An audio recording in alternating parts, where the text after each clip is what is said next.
Il existe près de 1500 variétés de bananes. Elle est cultivée dans 120 pays différents, essentiellement des pays tropicaux ou subtropicaux. C'est une plante presque parfaite. Le fruit peut être consommé frais, mais ça vous connaissez, ou même en légumes, cuits. Mais il est aussi consommé en chips, en frites, en purée, comme les pommes de terre.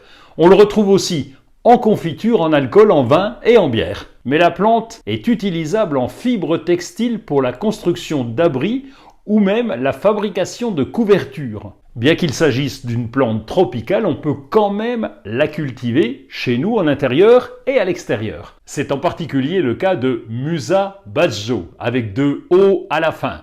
On l'appelle le bananier japonais. Il ne produit pas de bananes, mais il résiste très bien au froid et garde tout son intérêt décoratif. Les feuilles sont impressionnantes puisqu'elles peuvent atteindre 3 mètres de longueur et 60 cm de largeur. Autre particularité, le bananier est monocarpique.